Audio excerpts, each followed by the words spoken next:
Hello everyone. आज class 12th के syllabus का हम चैप्टर 2 स्टार्ट करेंगे, जिसका नाम है national income.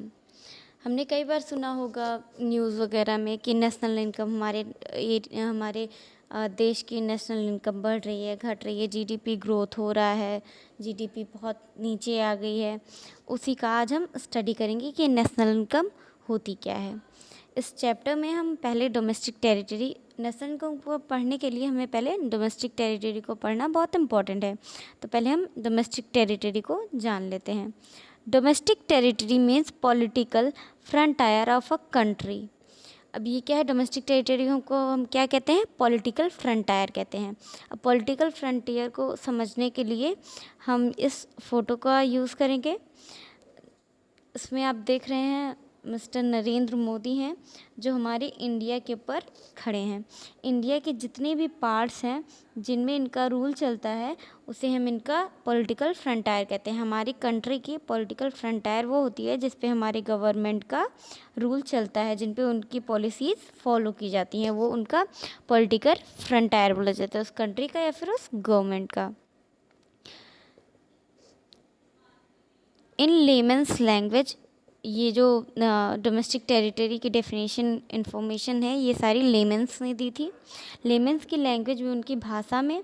However, for purpose of national income, जब हम नेशनल इनकम के पर्पज़ से उसको जोड़ने के लिए जब हम डोमेस्टिक टेरिटरी को इंक्लूड करते हैं, तो वो वाइडर सेंस में करते हैं और चीज़ें इसमें जॉइंट करके करते हैं।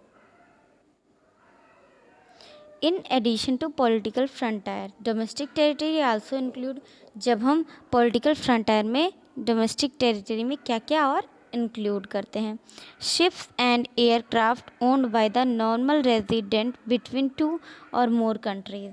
शिप्स, जो हमारी शिप्स होती हैं, एयरक्राफ्ट होते हैं, वो जो हमारे नॉर्मल रेजिडेंट के द्वारा खरीदे गए हैं, चलाए जा रहे हैं, उनको हम अपने नेशनल इनकम को जब हम जोड़ते हैं, निकालते हैं, तो उसको डोमेस्टिक टेरिटरी में हम इंक्लूड करते हैं। फ़िशिंग वेसल्स, जो हमारी फ़िशिंग वेसल्स हैं, तो हमारी नदियां हैं, जो हमारी झील हैं, जिनमें हम फ़िशिंग करते हैं। ऑयल वेसल्स, जहाँ से हम ऑयल्स निकालते हैं। नेचुरल गैस, जहाँ से निकालते हैं। रिंग्स, इनकी जो रिंग्स होती हैं, इनके शिप्स होते हैं या फिर इनकी मशीन्स होती हैं जहाँ पे होती हैं उनको। And floating platform operated by the resident of a country in international water where they have exclusive right of operation। अब कह रहे हैं कि कुछ हमारी शिप्स होती हैं, ऑयल और गैस रिंग्स होती हैं, जो हमारी पानी में मान लो वो जो जिस जगह पे वो वर्क कर रही हैं, जहाँ पे वो ऑपरेट कर रही हैं, ऑयल निकाल रही हैं, फिशिंग कर रही हैं, नेचुरल गैस ऑपरेट कर रही हैं, वो हमारे पॉलिटिकल फ्रंटायर के बाहर है। बट वो जो प्रॉपर्टी है वो हमारे नॉर्मल रेजिडेंट की है, तो उसको हम अपनी नेशनल इनकम में काउंट करेंगे।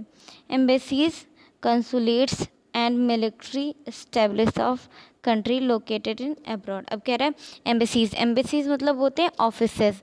बहुत सारी ऐसे हमारे, मान लीजिए हमारे देश में कोई कंपनी खुली है जिसके हम क्या कहते हैं, सेंटर बनाते हैं। सेंटर अलग अलग कंट्रीज़ में बनता है, तो उनकी जो सेंटर्स होते हैं, उनकी एम्बेसीज होती हैं, वो अगर हमारे नॉर्मल रेजिडेंट के द्वारा बनाई गई हैं, जो कि एब्रॉड में बनाई गई हैं, आउट ऑफ इंडिया बनाई गई हैं, तो उनको भी हम अपने नेशनल इनकम की काउंटिंग में ऐड करेंगे।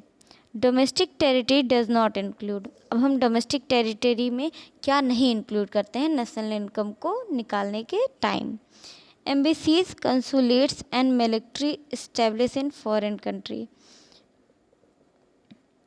अब कह रहा है इसमें एम्बेसीज हैं और कंसुलेट्स हैं, मिलिट्री है, एस्टेब्लिश इन फॉरेन कंट्रीज़। ये जो फॉरेन कंट्रीज़ में होती हैं, उनको हम अपने डोमेस्टिक टेरिटरी में इंक्लूड नहीं करते हैं।